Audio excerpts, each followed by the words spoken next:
I think we're live. Yeah, Okay. yeah. Hey guys, welcome to Deliberations Live. I am your host, Derek Caldwell, joined once again by apologist, author, speaker, many other things, father, brother. Let's think Yes. of it, son. Yes. Abdu Murray, Husband. former lawyer, Yep. former Muslim. There I'm we go. We've actually covered currently it all. currently licensed as a lawyer. Oh, okay. Yeah. Not practicing. Right. All right. So yeah, Abdu Murray here, and we're going to be discussing the last episode, the most recent episode of All Rise. We're going to be answering some questions based on that, which was titled Objection, the Bible is Sexist, Part 2. So we're going to get to that in a second. We're going to give people some time to join in. And as always, feel free to let us know where you're watching from, and I'll be monitoring those. We always love to hear. I love that part, by the way. I love when you Yeah. see that people are coming in from other countries, other areas. I just Yeah. think it's fantastic. It just blesses us because we know that the show is going far and wide and into a diversity of cultures, Yeah. which is a real big thing to my heart too. Just the way the gospel actually speaks to people across cultures and across borders. As I've said in written areas, but also spoken, is Jesus is a messenger, but also the message with many whose passport has many stamps. Yeah, and I just find it fascinating too, because sometimes we get a lot of people, who are watching in the States, so we know, well, they should be working, but they're not. They're stealing company time, as they say. Yeah. Don't feel slightest bit guilty, by the way. No, totally worth it. Yeah. And then some people, in other parts of the world are just up at 2 a.m. Yeah, and that's humbling. Yeah. To know that they're actually up, either they're insomniacs or and they need this to help them fall asleep, or they're terribly interested, and this has kept them up. So if you're from elsewhere, another time zone, perhaps, thanks for adjusting your day to be with us. Yeah. So Abdu, let me know. You were just in Atlanta. Yeah. You just had a great trip in Atlanta. Yeah. Talked with a lot of students. So the University of Georgia, actually. University of so Georgia. Athens, Georgia, actually. Yeah. Oh yeah. Sorry. So how was that? What was that? What kind of questions were they asking? Well, I got to tell you, the first part was I was a little nervous about this event because we were competing with. There was this event that happened. It was televised. It was the National Collegiate Athletic Association Division I college basketball finals. So, a big deal, especially at university. So I was thinking, man, no one's going to show up to this. Well, a few hundred showed up to it, which was great. Yeah. Lots of energy. My thanks to the BCM there and other campus ministries that worked together to get folks there. There was actually some people from the community whose campus or collegiate level ministries were churches who were bringing their folks to it as well. It was a great time of Q&A. I gave my story, but mostly in the context of the pursuit of truth, not specifically Islam or anything, although that did come up, but mostly in terms of the what it means to really pursue truth, even when truth has a price and a consequence. And I think that message really resonated. So we did speak on various topics. I ran the gamut, as Q&A almost always does. It never stays on the topic you spoke on, which is actually okay. I actually like that it goes in a diverse direction or broader directions. So some of the questions centered on stuff with Islam, but also how can we trust the Bible? One particular question toward the end was on science and faith, which we've done some episodes on, and some episodes coming up are also on.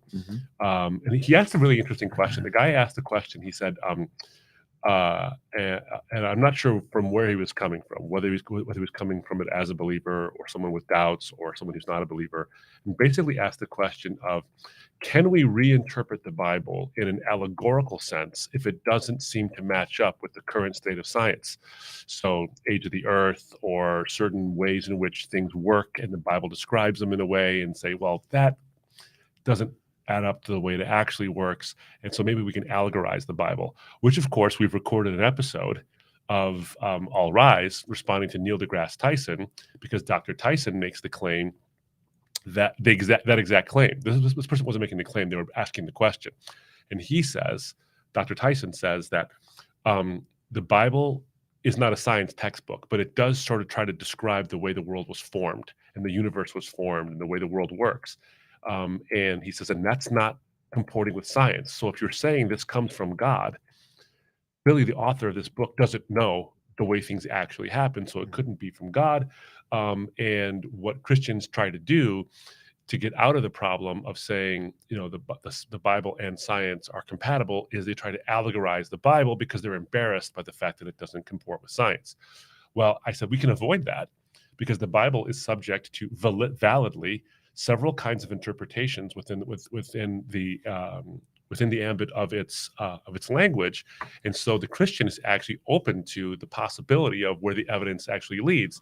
And you would never have a situation if, in fact, the Bible, God is the author of essentially the inspiration for the Bible, but He's also the author of the book of nature. These two things would not be incompatible. So essentially, either our interpretation of the Scriptures is wrong, or our interpretation of nature is wrong, and we can not panic, because at some point our interpretations will of these two things will eventually come into a stronger view, and we'll be able to match these things up, not in a hyper rationalistic way where we're trying too hard, but in a way that actually makes these two things clearer. And science is held provisionally. Our conclusions are not always held with strict senses of a grasp, like this is exactly the way it is, and this is exactly the way that happens. Things are challenged all the time. For the longest time, scientists thought that the universe was in a steady state, that it existed eternally. And now the standard Big Bang cosmology is that it had a beginning, and that the Bible's been saying that for a long time. So at one point, people said the Bible was wrong for saying the universe began when it didn't begin. And now they're saying, well, actually, on this point, it was right.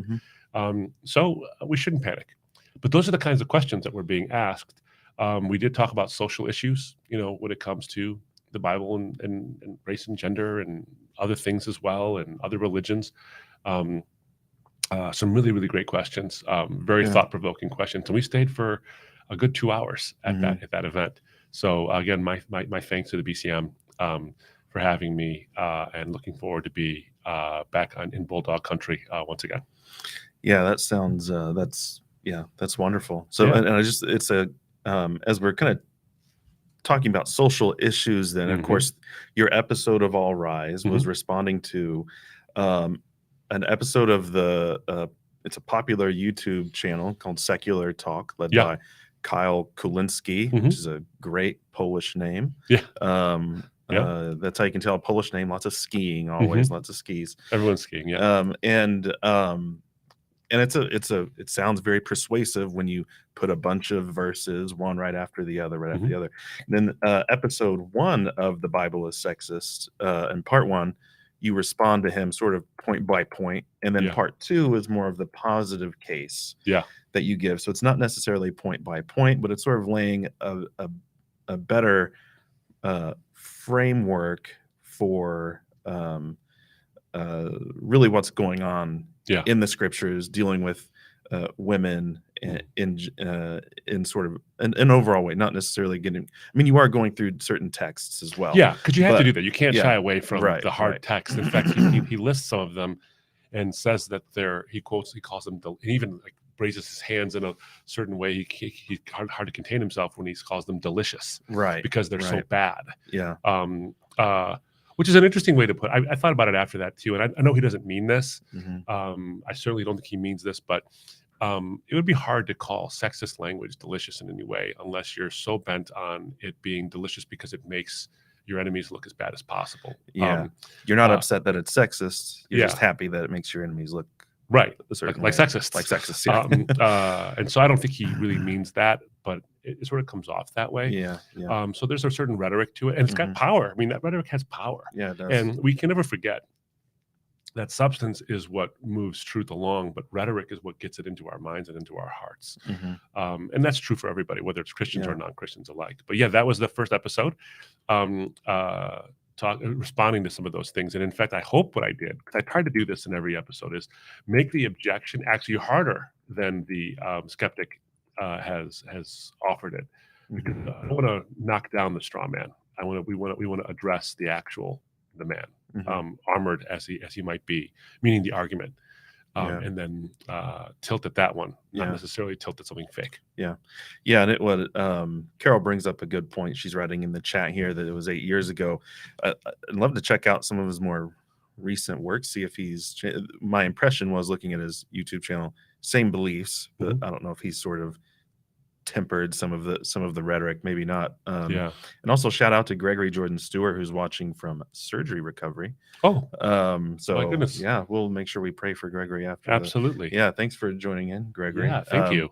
But I want to get to, there was we want to talk a little bit about the women in resurrection today too, Yeah. if we can, because this is Holy Week for the Western Church, and so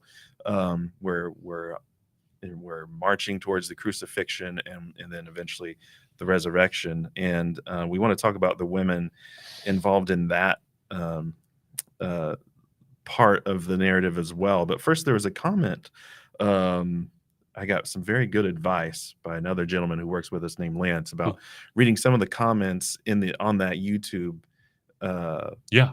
video from Secular Talk, which, by the way, if you go to our video of All Rise responding to it, you will see the link to Kyle's video, so you can watch that in its entirety. Yeah. So look at some of the comments there. One of them that I found really interesting was this. Someone had written, clearly a fan of Kyle's channel, and the video, saying, the saddest part about all of this, all believers will just write you off and say you're reading the text out of context. The end. And so in one sense, we do have to respond with context, but I have heard you just don't understand the context as sort of a conversation stopper. And the person saying it doesn't always understand the context. They just assume there must be some context that makes this more palatable. How do you wrestle with a comment like that? Like, you want to give context, but you understand, if everything, the plain reading of it is, this is pretty bad. Why do we need so much context even? I mean, that might be a good question. Why do we need so much context? Why didn't God just write it for all people everywhere to always understand perfectly? Yeah. So a couple of things on that is, so the phrase, you're taking that out of context. I think one of the reasons why we become dismissive when we hear that is because, and this is going to sound jaded, but this is the way I think the world works, is because politicians say that. Right. They say it a lot, like, "Oh, you took my comment out of context." And then when they go to say they walk their comment back, or they try to explain it, it's a little bit, it's crafty. I'm not saying this is true in every case, because I think there's plenty of things people take out of context. And one of the things in this day and age too, in a social media sort of cancel culture-y kind of way, is we can't wait to take something out of context. And then when someone tries to explain the context, it's almost impossible to respond to a statement once the objection is made, because the objection has so much rhetorical fervor and so much rhetorical force. So I think that we get a little jaded when we hear out of context. And that's understandable, because sometimes people will actually have said something and they clearly are trying to walk it back by saying you took it out of context. Having said that, however, I think that, and I'll answer the second question in a little bit, because I think that's the juicier question. Right. I think that if you begin to say, well, that's taken out of context, so here's the irony of that comment. The comment is, there'll be believers who'd write you off and say it's taken out of context, the end. What I think is going on there is that they're saying they'll dismiss you by saying out of context. That comment is dismissive of those who say it's taken out of context. Now, to the credit of the commenter, by the way, is that I think what they're saying, if I understood the comment correctly, is they'll say it's taken out of context, the end. In other words, they won't explain what the context actually is. So this is a good admonition and a caution to all of us. If you say that's out of context, you better be able to say what the context actually is. And if you don't know the context, so let's say you come across a passage of the Bible that's pretty disturbing, and you want to look at it and say, okay, I need to understand. And you say something that, let's say you and I are having a conversation, and you bring up some troubling passage in the Bible, and I say, well, that's out of context. And then I don't provide you with defense for that. You're rightfully going to say, you don't know the answer, and you're just using that as a get out of jail free card, or it's some kind of dismissive thing. Rather, what I could say, and my suggestion would be to say is that I can see why that bothers you. Have you considered maybe can we look at it? Because I want to see what the context actually is. Mhm. Would you be open to looking at the context with me?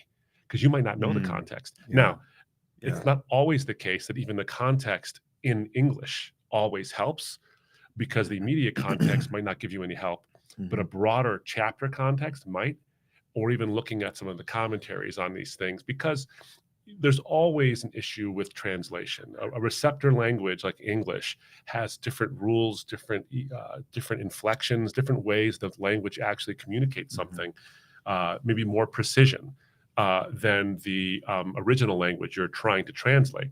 I mean, you think about this. English is a highly developed language because it has this conglomeration of multiple different sources. So there's French, there's Latin, there's Greek, there's even Arabic makes its way into the English language. But what's interesting is the original languages don't always have that kind of development. So you look at the word television. You take it tele, meaning to broadcast or to send out or to say, and vision, meaning to see. So television is a compound word, but the word in Arabic for television is television. Vision isn't in Arabic, and the word tele isn't in Arabic. But because there's no Arabic word for it, and they don't want to necessarily create a compound word out of two Arabic words. So these are the kind of things you talk about. So you need to look at the originals sometimes and understand the context or the historical context. And by the way, that's an important thing too. Context doesn't always mean the surrounding words. It can mean the historical milieu in which those words were shared. Mhm. So that when you say context, remember something. When a skeptic hears that, and what they're going to hear is you're trying to get out of the problem. Mhm. Unless you know the context, in which case maybe you're delving into the problem and respecting the person's issue. Or you can say, let's explore the context together and try to figure it out. Now, be cautious, because it won't always be readily available to you if there's a historical issue to some of this stuff.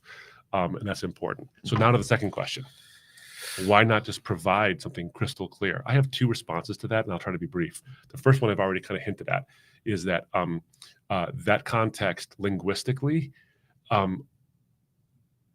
God is dealing with very messy people. And so if you're going to say something and then say, okay, here's the thing, and this is how you're dealing with actual history and actual mess, actually messy people. Mhm. And so in the actual history of the context of when that thing is said or acknowledged. So you have a Bible that's recording history, because we sometimes forget too that sometimes the Bible is not recording what's happening at that moment. It's recording something that happened years before. In fact, we see in Kings and Chronicles things like, and it's that way to this very day. Like, it's recording something from a while back.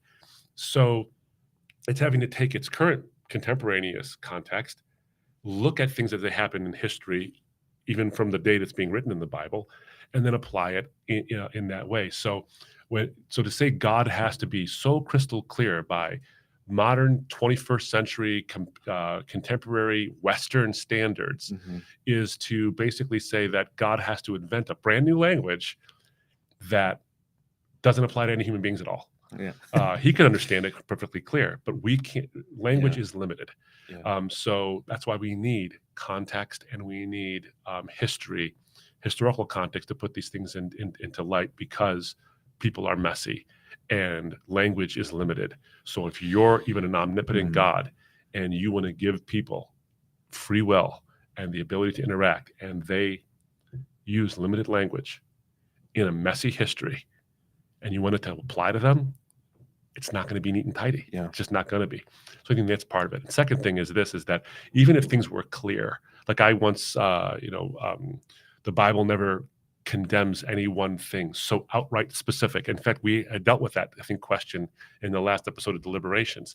I actually addressed this. I thought about this. I actually addressed this kind of thing within More Than a White Man's Religion and in other writings as well. Is that, let's say God were crystal clear that this is wrong, you shouldn't do it. people have this tendency, and I can tell you as a lawyer, I know this, people have a tendency to make exceptions to even the clearest of rules. Everything has got qualifications and sub-qualifications. We have a whole avenue of jurisprudence where we have, it's called common law. The common law is a series of cases by judges of varying authorities that are interpreting either contracts or statutes or laws that the legislature is trying to be crystal clear on. Not always so crystal clear because language is limited and people are messy. And so it has to apply to this situation and this situation and this situation. And so things get back and forth. So why doesn't, if someone says, well, God didn't outright condemn slavery. Well, I think he does. But let's say the Bible did say, you shall not own people as property. Let's say it just says that. Like that. People are going to hem and haw about what does it mean to own? What does it mean? We're talking about people. I mean, we did that in the United States. We had the whole 3/5 compromise thing where we said, well, they're not actually, black people aren't actually people. They're 3/5 of a person. And that's not right, obviously. But in order to get around pretty clear stuff, you got to murder the English language here and there for your own purposes. What does it mean? What does property mean exactly? So you see what we do is that even if it was crystal clear, and I think it is crystal clear, but let's say it was as clear as I just said it, we will find ways to get around this. That's why the tax code is so long. That's why the healthcare codes are so long. We have a code of federal regulations, which is a bunch of interpretations and regulations that are subcategories of the statutes. And they could the amount of that would fill up this room multiple times for just American law. So well, I find it interesting because they try to make it so crystal clear, but it's to the point where now only experts get. It would be it's indecipherable to common sort of people who don't have a background in legalese terms and this is even when they're trying not to be unclear. They're trying to be clear, and people will try to make it muddy because they'll apply it to their own lives in a certain way that gets them out of it, or whatever it is, or it has to do with their agendas. So I think context is so important. And God couldn't God make it so crystal clear? Sure. And then we'll muck it up. Because we're us, because we're messy. Why did Moses give us a writ of divorcement if we can only divorce for infidelity? And Jesus says, because of the hardness of your hearts. He addresses this specifically. It's like Jesus knows what he's talking about. So he knows the human heart. And it's, I just want to say too, it is so important to have these conversations. And I think your advice was really just perfect.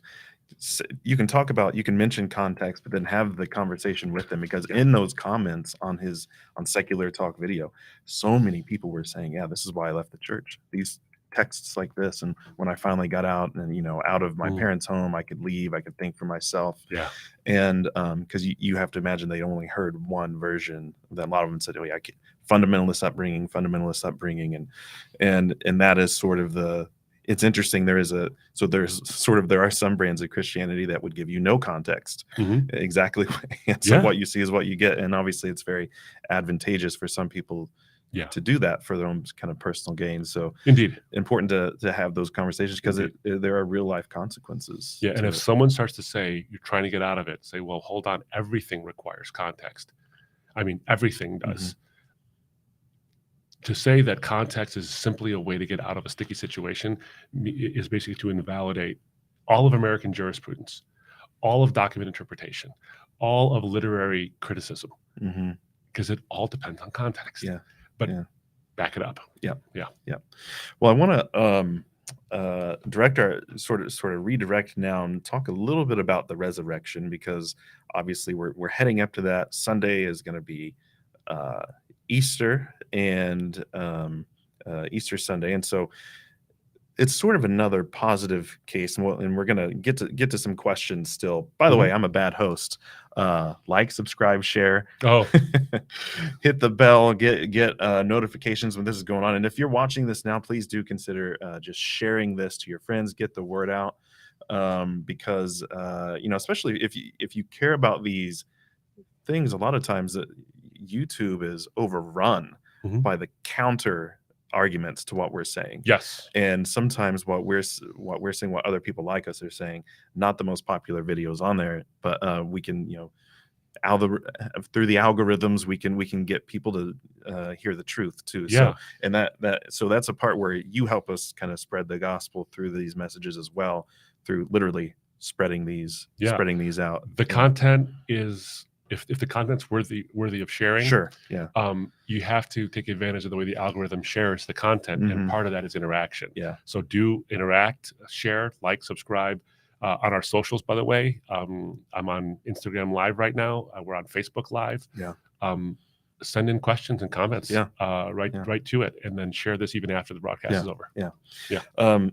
So back to it, the resurrection, because it's interesting that when we look to the resurrection, we often point out that these are like criteria of embarrassment, because Peter denies Jesus 3 times. Who would make that up? And then later is, dies for the faith. So this is a clear sign of he must have seen something. That's how we talk about the resurrection. Yeah. And the disciples all fled to somewhere now, except for John. Yeah. John remains. So there's all these like, oh, that's an embarrassing detail. That must mean it's telling the truth. And that's what we typically focus on in those narratives. But we've also got really courageous, bold women who have been following Jesus since Galilee, providing for his needs, who are there at the crucifixion, and then show up afterwards too. Why don't you talk a little bit about just what they must have been going through, and that courageousness that is often maybe overlooked during the Easter time. Yeah, and 2 things. This is actually, so a criteria of embarrassment, essentially, just in case you haven't heard this before, is essentially that if you see an ancient account, or any account for that matter, and it contains a fact that is embarrassing to the writer of that fact, then it's more likely to be true than not, because you wouldn't include an embarrassing fact if you were making it up. You're less likely. It isn't conclusive, but it's an indicia of credibility. And we have that throughout the gospel accounts, as you just aptly said. What I think happens with regard to the women and the account of the women, the Bible is very, very specific, because it does reference specifically that the disciples, except for John, fled the scene, and that women stuck around, and they didn't even just stick around. They made noise. So people were saying, Peter has this incredibly gut-wrenching situation where he denies knowing the Lord 3 times. And this is interesting. And I don't know if this is actually the intent of what the Holy Spirit was doing in inspiring this account, because it actually happened this way. But you can glean from that a juxtaposition where Peter, the guy who was the most brash, the bravest, the guy who lopped off Malchus's ear. You are the Son of the living God. Yeah, exactly. You get it, Peter. This guy. My father showed that to you. Who's later on a martyr for the Christian faith. So his courage, he does become a lion for the faith. So don't get me wrong here. Is in stark contrast to the fact that he was using his mouth to deny knowing Jesus and getting out of the situation, and the women use their mouths to wail at the tragedy of the injustice being done to Jesus. They were perfectly fine being identified with him. In fact, they were trying to make sure people knew they were identified with him, even in the middle of their absolute anguish over what was happening, one to their son, to Mary, to their son, but also to the women followers, to their rabbi, who had dignified them in ways that no other man had ever done. So they were courageous in being outspoken supporters of Jesus at a particular moment when all that they could be thinking about was, this could happen to me or my loved ones. And if they were thinking it, they didn't let it stop them. So you have that. Now that's an embarrassing fact about the men, in contradistinction and in juxtaposition to the bravery of the women. So it wouldn't necessarily be an embarrassing fact for us today, given our sensibilities and sort of the developing way in which we start to think about women and men's interactions. But for a first century person in the Middle East, it's not embarrassing. It's mortifying. And yet the gospel writers include that fact that juxtaposition is included in the text, which makes it more, not less credible. It makes this account all the more credible. If you were going to be making this up, you'd have the disciples die right alongside him. You wouldn't have him crucified between two criminals. You'd have him crucified in the middle of 11 people who didn't betray him, and women followers who are wailing and all these things. No, you have the disciples fleeing, except for one, and women who are loudly saying, "I'm with this guy." And of course, the eyewitness of the women to be the first witnesses of the resurrection of the resurrected Lord. I think that this is remarkable stuff. It really is remarkable stuff. Yeah, we got a question on the on our Shroud of Turin episode that we did with Gary Habermas, and it was interesting because it was talking about, oh, is this some kind of contradiction in the Bible? Like the women go early Sunday morning to they're taking spices. They're going to prepare the body of Jesus, as they did with by Jewish custom. And but why are they just going there? They know that if they didn't know the stone was going to be rolled back, why would they go there expecting to be able to have access to Jesus's body? Right. And in the Gospel of Mark, he actually talks about how they're on their way there, and like right before they get there, they think, how are we going to open this thing? Yeah. And then they witness the open tomb there. That's a there's a hyper realism in that. You know, when you have if you were a bad writer, you'd have the women going to the tomb, and you'd forget that there'd be a stone in front of it. The gospel writers make mention of the heavy stone that's placed in front of the tomb, and the women go. And like, didn't they think about this? Like, who's going to do it? So it seems like unrealistic that these women would have gone. If they had thought it through, they wouldn't have gone. And so clearly, the gospel writers were sloppy. But Mark, if you hold to Mark in priority, that Mark was the first gospel written and the earliest gospel written, Mark doesn't make that. Doesn't omit that fact. He actually has them saying, well, wait a minute, hold on, how are we going to do this? And this is so realistic. I mean, anybody who, and our family just went through a period of grief, and are still going through it. When you're going through grief, and consider the level of grief these women are going through, the one who had dignified them in a way no other man had done, the one who had delivered them from demons, the one who had healed the sick, the one who had rescued them from so many things that were culturally inflicted upon them, that were self-inflicted upon them. In so many ways, he was this person who was going to be the deliverer of Israel from so many things, dies this ignominious death, horrible in a way that is brutal, even worse than crucifixion because of the way he was scourged. The trauma of seeing it, of actually seeing it happen, it is completely plausible. Anybody, and if you have experienced a strong level of grief, our heart goes out to you, who has experienced grief to the point where you're waking up that morning for the funeral and you put on the wrong shoes. You don't even realize it, or you forget your tie, or you drive the wrong direction, whatever, because your mind is not there. You don't remember driving there at all. Or you're just there. You don't remember most of the morning. How did I get here? Yeah. Or what people said to you at the wake. Or someone said, you said this to me and it really mattered to me. And you're like, I don't remember saying anything. Now, with that level of realism about grief, think of these women who woke up so desperate to treat Jesus right as he had treated them. And they forget, oh yeah, there's a stone. That's realistic. And he was crucified as a criminal, a political criminal to Rome. So that's dangerous. And the Jewish people knew very well. They had in their memory crucifixions. There have been mass crucifixions of Jewish people before him. When Jesus says, "Pick up your cross and carry me," it's not an anachronism. It's not just foreshadowing what will come, but it's also having them point back to and remember what's already happened. So they knew to some extent that they were walking into a lion's den potentially too. But they just so I'm just so encouraged by their and inspired by their boldness to do that. But their bravery. So I think this is an indication of the authenticity of the resurrection accounts. It doesn't give you clear-minded people who have resolute distinctions or understandings of what they're going to do next. Yeah. They're as clueless because of the fog of pain as anybody else would be.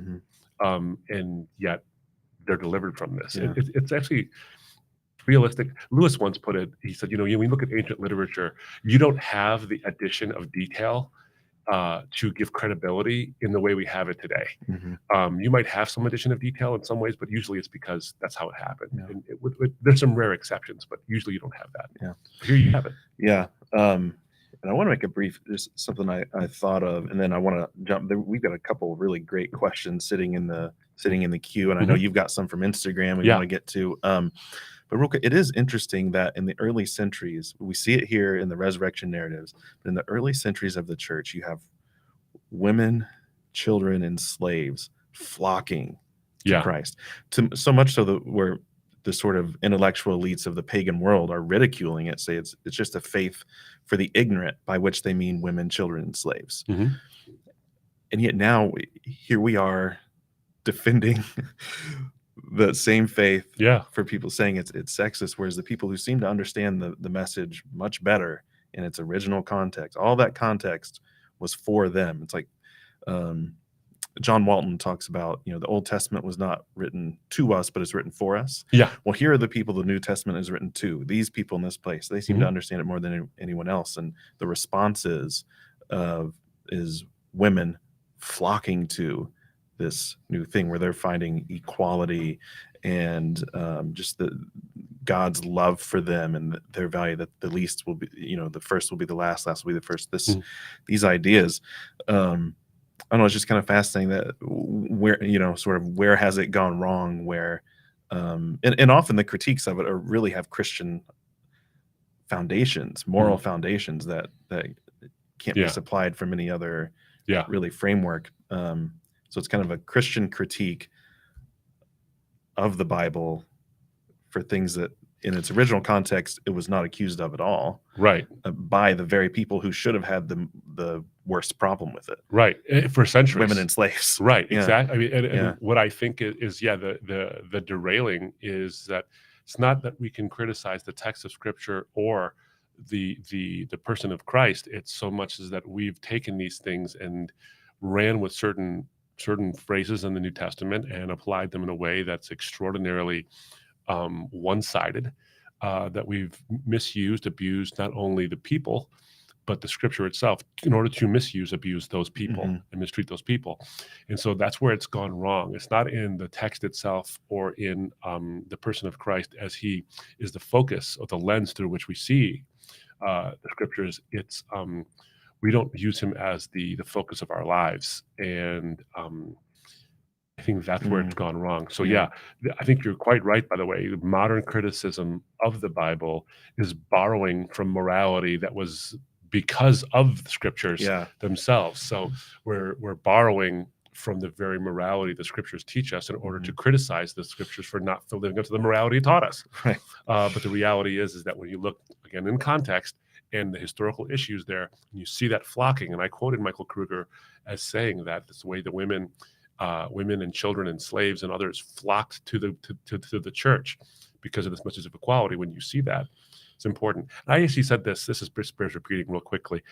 I said this in an episode on slavery, that when you take someone as brilliant and as informed, not only propositionally, but in his lived experience as Frederick Douglass, and he saw a difference. He saw a huge difference between the way Christianity had been misused to justify a racist slavery, chattel slavery, and what he called the peaceable, loving, non-partial gospel of Christ, religion of Christ, Christianity of Christ. If that guy, who is a staple in civil rights and racial equality discussions, could see the difference, and we say, no, he was wrong, we're contending with not only quite the intellect, but quite the lived experience. And before we take the arrogance upon ourselves to say Christianity is racist, we ought to listen to a guy like that who said, I see a difference between what the Scriptures teach and what Christendom actually is. That would also be similar, I think, to how someone like that or a woman might see Phyllis Wheatley for example, or others might see the way the scriptures treat women. Dorothy Sayers, of course, the first woman, I think, to get a PhD from Oxford, she saw a fundamental difference between the way men had treated her and other women using the Bible and the way the Bible actually should have been used and the way Jesus actually treated women. So she saw a fundamental difference as well. So before we start saying things like the Bible's terribly sexist, maybe we ought to say, hey, there are some people who were on the receiving end of sexism who saw the difference between a misused Bible and an accurately used Bible. Yeah, really well put. Thank you. Well, we've got, I want to get to a couple of these. I think let's start with Carol's question here, and then we're going to jump down to Irene. Both excellent questions. But first, why didn't Jesus have female disciples? The short answer is he did. Yeah. Yeah. But I think she's probably meaning specifically in the 12 apostles. Maybe. Yeah. Those. Yeah. Well, a couple of things come to mind, and so why questions are difficult because I don't actually have the ability to crawl into someone's mind. You know, whenever there is a in law, in a court of law, for example, if you were a witness and a lawyer were to say, Mr. Caldwell, why didn't he do this? I would say objection, foundation, or calls for speculation. The reason why is because you can't crawl into someone's head unless they told you. So I'd say, well, Mr. Caldwell did, or the lawyer would say, okay, I rephrase the question. Did he tell you why he didn't? And if the answer is no, well, then we're at an impasse. We don't know why. So we don't specifically have Jesus saying, I chose you because, although he does say, I chose you, and they, not because they were worthy, it's really because they were not. Yeah. But one can speculate, and I think one reason to think that is because while Jesus attributes all kinds of equality and virtue, equal virtue to women, and gives them opportunities they were otherwise denied in the ancient Near East, he also has to propagate a message. So why does he choose 12? Well, because it's a replication of the 12 tribes of Israel. There's something about that number that God really likes. Yeah, sons, exactly. Sons of Israel. Yeah. So they're exactly. Yeah, literally the sons of Israel. Right. So there is a mirroring going on there, and he's also got to appeal to the Jewish people because the gospel goes to the Jew first and then the Gentile. So there's symbolism and parallelism between the tribes of Israel, but also the names of the tribes of Israel, who are the sons of literally a guy named Israel. So there's parallel there. Second, though Jesus hates the fact that women don't have the opportunities that men did, and he gave them those opportunities, the reality was, in order to reach the hearts and minds of men, they were only going to listen to men in that level of authority. But he has plenty of women disciples. So he chooses a certain elect or selected discipleship because of their perceived authority, but he never excludes women from the ambit of his inner circle. Because people forget this too. Jesus actually had thousands of disciples, or at least hundreds, but the ones who are mentioned by name are the 12, but also women. They're mentioned by name. So let us not think that he just had 12. He had lots and lots, and sometimes they left in droves, and sometimes they came to him in droves. But the women were the faithful ones, and if you see, the Bible specifically goes out of its way to describe a distinction between sometimes the way women react to Jesus and the way sometimes men do, even faithful people. We talked about this yesterday. You look at the prophecy that's given to Zechariah over about his son John the Baptist. And Zechariah doesn't respond. Zechariah doesn't respond exactly in a credible way. He's like, "Come on!" And of course, the angel says, "Well, you're going to be silent until your son is born." Contrast that with a similar, even more incredible prophecy given to Mary, and she doesn't say, "Come on." She just says, "How can this be?" In wonderment, not in doubt, but in wonderment. How can this be? Yeah. And then, knowing full well the stigma that would be attached to a virgin now pregnant before she's actually married, she says, "I'm the Lord's servant." And then she has the Magnificat and all these things. So we see a distinction there. We see women who are financially supporting Jesus, and the Bible specifically says it, which is a scandal back then men being supported by women. Come on. But Jesus not only wants them to feel as included as they should be, but it's okay if it's broadcast. And then women are there at the crucifixion. They don't flee, they wail. And then they're there at the resurrection. So from cradle to grave, in every strong sense of the word, women are depicted as faithful disciples. Are they the authoritative disciples in one sense?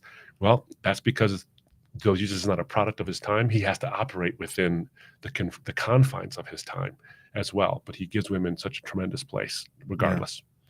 Yeah, and it's kind of to your point earlier, being part of the 12 didn't mean you were greater by any means. I mean, one of the original 12 was Judas. Yeah. So it's not, again, it's not reflecting of ontological value. Yeah. Or any sort of thing. It's not superiority in any way, shape, or form. Right. But it's actually, in some sense, a higher burden. Yeah. Because of what happened with Judas, but also you get quite a bit of things said about by the disciples that are a little bit more on the seriously, guys. How do you not get this yet? Kind of a thing. So yeah. Okay, and so the next one we'll get to here, then we want to pop over to Instagram, but is from Irene, and she said, "Can you explain why men who aren't leaders are permitted, not encouraged, to have more than one wife, but women aren't allowed to have more than one husband? I've heard it, but I don't know the reasons why." She did follow up with, oops, sorry for the why question.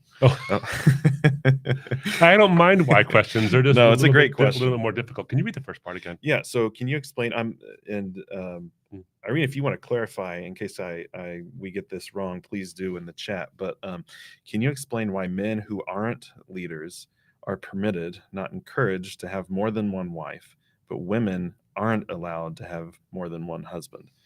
Okay. So I think I get this, and if we're wrong, please let us know, Irene. I think there's an implication here, because when Paul's talking about the qualifications for leadership, he says he must be the husband of but one wife, which implies that if you're not a leader, you can have more than one wife. Maybe that's what's going on here. Okay. A couple of things. When you look at the biblical record, because people have often said that the Bible allows, polygamy. It does not.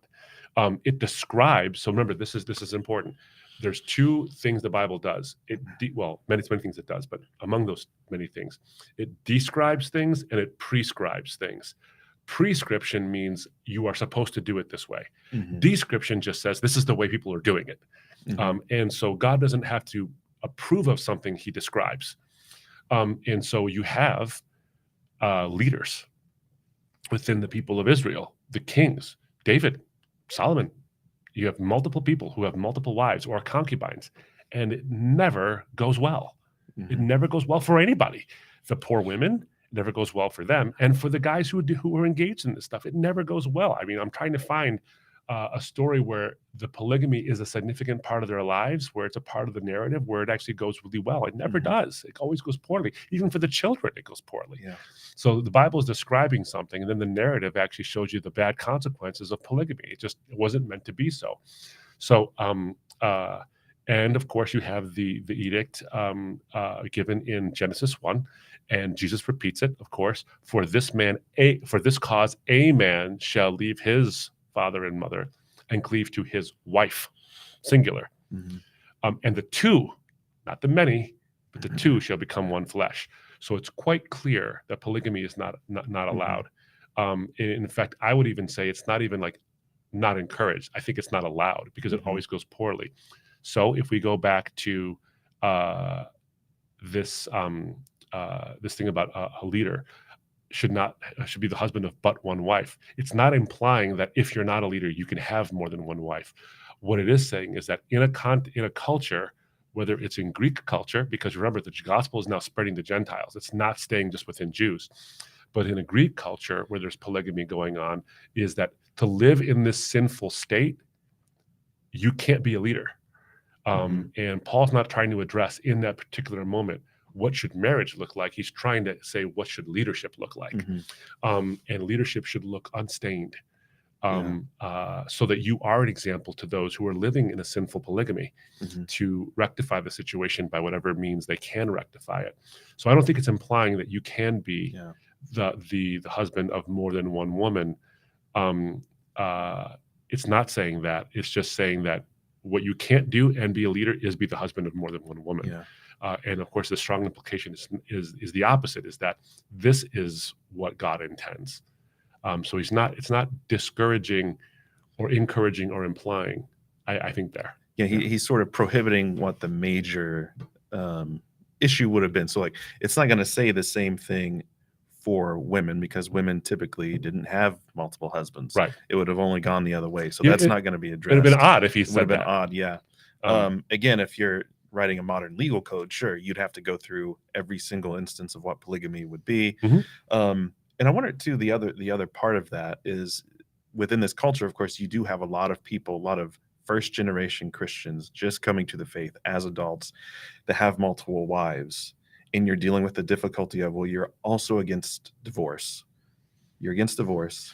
You're against polygamy. Mhm. How do you rectify these things? And so essentially he's saying maybe there were people that, because of this fallen situation at first, had multiple wives. If you're one of those, you're prohibited from leadership. We're not totally cool with how it's going, like, because there were you can do like missionary studies, and I took a class on missions and one on cultural anthropology, where they showed what could happen if missionaries came into a society that was polygamous and just right away said sinful, end it all right away.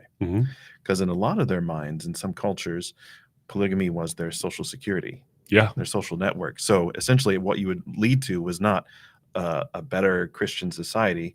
You would just end up having a lot of homeless widows, because when a woman was widowed, she became the wife of someone else who would provide for her. And so in that sense, you can kind of see where, okay, there's a little bit of, again, it's like Old Testament law. We're going to bear with some of the fallenness for a while to get you to where you need to be, but try to mitigate the damage that would be caused by getting you there. Yeah. Someone asked me this question actually in an open forum years ago, where someone said, what do you do if, because it was because of Muslims, let us say they have up to 4 wives, and you're preaching the gospel in Somalia, and someone says, okay, I want to become a Christian, but I've got 3 wives or 4 wives or whatever it is, or even 2. What do you do there? And of course I responded that you're going to result, you're trying to do something that results in the least amount of harm to other people. So you have to think through these things, and that's not just knee-jerk reactions. And the reality might be, first, I mean, theologically speaking, I don't know if technically under the new covenant that you're actually married to your second wife. Sure. Because that's not actually marriage. But you now have moral obligations to take care of her. So even if you divorce her, and whatever children, and by the way, I don't exactly. And you cannot, I would say, you cannot divorce one of your wives because you like her least. The reality is that you're probably, under the eyes of God, actually married to only the first one, and the other ones are sort of legalized concubines in some sense, not because of their own fault, but because of what you've done. And so if you do, quote unquote, divorce them, and I put that in air quotes only because whether you're married to them or not is another theological issue, you're not really violating the divorce laws, because I don't know if you were actually ever really married to them, but you are obligated to take care of them. Now, is the tragedy of their loneliness or whatever, I don't know about. You got to deal with all that stuff, because that's what sin does. It creates problems for people. So but you cannot abandon the care and concern you have to have for the women and the children you've put in a bad spot. Yeah, that's great. Well, I know we've got a couple of questions from Anne-Marie. Friend of the show. Yep. Hey, Anne-Marie. I had the pleasure of meeting her. I officiated a good friend of mine's wedding in Colorado, Xandra Carroll and her husband Harrison. Wonderful apologists in their own right. And indeed. They got married, and I had the blessing of being able to officiate that wedding not too long ago, and Anne-Marie was there. I got to meet her for the first time, and that was wonderful. So still waiting for my invite. I don't know. The mail in Michigan is slow, I guess. Oh, well. Maybe because of the winter. Yikes. Or anyway. It could be, because mine came by. It could be in the junk mail for all I know. Okay. However, so Anne-Marie asked a good question. I saw that first. I was looking at, by the way, if you saw me tapping on my phone, it's because I'm looking for Instagram questions, and I don't want to pass them up. I think if the Instagram is doing this right, the question is, what would be a good response to someone who says they don't believe the resurrection because you can't prove history epistemologically, or miracles? You can't prove miracles by history. Great thing to talk about, because a lot of people are going to be talking about the resurrection Yes, this week. of It's going to be course. on everyone's mind. You're going to be inviting friends who maybe don't typically go to church Mhm. for Easter. So great Yeah. to sort of have some of these topics Yeah, shored up absolutely. before you. Yeah. And some of the things we've already talked about, by the way, Mhm. might give you good reasons to think that the principles of embarrassment and the level of things like the women and their role in the resurrection narratives actually lend more credence to the Bible, to the Gospels, as some kind of a record. Because I know you're trying to discuss whether or not this comes from God or whatever, but let's assume let's not assume the conclusion and go there first. But the New Testament record has indications of reliability, including the way women are described in terms of their role from the crucifixion to the resurrection. So all that to say is that let's say you take by the way, we have examples of this. The first 5 or 6 episodes of All Rise we ever did, and this of course goes back to the audio versions, and you can see it on YouTube and on the podcast. There's episodes from season 1 where I spent the first 5 or 6 episodes on the resurrection. And there's a specific episode where I talk about miracles and history. And one of the things is that you can think through it this way, is that you might have to say, I can't acknowledge as a historian that a miracle happened, but I can use history to come to a personal conclusion that a miracle happened. Mhm. And what I mean by that is this, is that to say outright miracles can't prove history, histories can't prove miracles, is to walk into, I think, some fallacious thinking. So let me go there first. And you have to ask why. So be a student of questions and be a user of questions. Why can't you prove a miracle using history? And someone might say, well, because if you allowed for these interventions, these divine interventions into things, then history becomes unpredictable. And you can say, well, that happened because of a miracle. And you can almost plug God into any historical gap you have, and you don't have to go through history, and history becomes unpredictable because God's constantly intervening in things. But the reality is that miracles are not the least likely explanation for something, although people try to use it for that. Miracles are just uncommon occurrences where the natural order of things, and Tim McGrew has a really good article on this, by the way, on miracles and the resurrection, where it's not just, is it the least likely explanation, but is it simply a rare occurrence where God, or a relatively rare occurrence where God, where the reverses or changes the natural course of cause and effect we would see based on the laws of physics or the laws of nature. So given that, if you look at the historical record and say, these are the things that happened, whether it's minimal facts or maximal data, and those are the two different, there's actually many different ways you can look at the resurrection, but those are the two competing. And you say, based on this data, whether it's minimal facts or maximal data, this is what we have as the historical record of what happened to a man named Jesus of Nazareth. What is the best explanation of what I'm seeing? You're using history to find out what happened. You're personally coming to conclusions based on that. Now, the question is that a historical conclusion? Well, I'm not sure there's a definition of that. What constitutes a historical academic conclusion? I'm not sure there's even an agreed upon definition of that kind of thing. It'll depend on your worldview. It will, very much so, Very much so, exactly. yeah. So when someone says, why you can't do that, if you ask the question, why not, and they give you some reasons, now interact with the why not, but don't move on until you get to the why can't you, because you can certainly get a bunch of data and say, now, what is the best rational explanation for what happened? And you can say a resurrection happened. Someone might say, but here's the problem, is that miracles by definition are the least likely explanation of a fact. And therefore any explanation that's not miraculous automatically qualifies as more probable. And therefore you can never actually prove the miracle historically. It sounds like a powerful argument.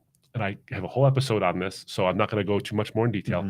But here's the thing, is that this actually commits, I think, the fallacy of question begging, because the whole point of the discussion is there an act of God which leads you to a God who acts, right? So you're trying to find out if a miracle occurred. If you define a miracle as the least likely explanation, you have now defined a miracle as impossible. But that's what we're trying to figure out. Did a miracle happen? If you Right. define it away as impossible, even in any possible world, you've stopped the conversation. Mhm. So when you define, I hope that's clear, when you define a miracle as the least likely explanation for any given event, you have defined yourself out of the argument, and that commits a fallacy of question begging. Mhm. But if you allow for the possibility of a miracle, even though they are rare, so it's rare occurrences versus unlikely explanations, I think that is the way to go. And I understand that there's some, well, if my arm were to fall off right now, you'd look for a natural explanation first, because a miracle is less likely than a natural. No, a miracle is more rare than a natural explanation. And so you look for a natural explanation. And by Right. definition, a miracle would be when the natural is counteracted. So it's not a matter of probability alone. It's a matter of rarity as well. So I have a whole episode on this. That's really helpful distinction. Yeah. Yeah. Thanks, Abdu. So yeah, you can check those out on our YouTube channel, or you can go to the website and find them there as well. Lance mentions actually what he would do first is look for a tourniquet. He wouldn't even try to figure it out intellectually what had happened to your arm. Yeah, it's probably a little more urgent that you stop the bleeding. Yeah. Thanks, Lance. Yeah. We need good practical people in our lives Yes, to bring indeed. these theologian heads back down to the ground. Yeah, exactly. Well, we are at the 1 hour mark, so that's the time we have today. Unless you wanted to, I don't No, know. I think that's pretty Okay, good. good. Yeah. Well, thank you. Those were awesome questions. They were. I actually had saved everyone's questions that we didn't get to last week to address this week, but there were too many other good things that came up. Yeah. So it's really your fault, not ours. No, I'm just kidding. We love you. But there's a way for them to ask questions to us directly, even off the air. Oh, yeah. You can always email us at mail@embracethetruth.org, and that will get to either myself or Abdu, and we'll answer you directly. MAIL. Yeah, not mail like mail, because that's sort of a terrible joke in light of the fact that we're talking about sexism. Right. But anyway, I was trying to be funny. Yeah, we'll have them cut it out. That's fine. No, but I don't know. We're live. Yeah, we're live, pal. Yeah. So do that. But thank you for watching. We're always so grateful that you took time out of your day to spend with us. As we said before, like, subscribe, share, and do all those things. And if you appreciate this this content, just remember we are a donor-funded ministry. If God so leads you to support the ministry, that's another way that, along with sharing this information, that you can partner with us and help us do more. We do a lot of research. We spend a lot of time researching to put this together. And as we said, it's a battlefield out there on YouTube. And there's a lot of unanswered objections that we would love to be able to get to. So, so we would appreciate you thinking about us in that way, and also just praying for us, because prayer is the most, more than money, more than anything. The saints, the priesthood around us coming together, indeed, and lifting us up is the most important thing. So absolutely, yeah. And the website, if you go to the website, embracethetruth.org, you see the buttons on how to donate. And if you're in Canada, this is a new thing. If you're in Canada, we now have partnered with the Great Commission Foundation to accept Canadian donations. So if you're in Canada and you want to support us, that's great. But wherever you are, we need prayer. So by the way, I liked the joke. I made it. I don't want you to feel bad about it. I don't feel that bad. I love puns and dad jokes. Anything where I'm really not expected to laugh, I will feel less pressure to laugh at, and then I find it funny. So, so I hope everyone else felt the same about it as well. That's one. So what a lovely way to wrap up the episode. We love you guys. We will see you in 2 weeks. And next time we will be responding to, I believe, Euthyphro's dilemma. Yes, indeed. So very, very awesome episode there. We're going to be responding to Matt Dillahunty. And so until then, we'll see you.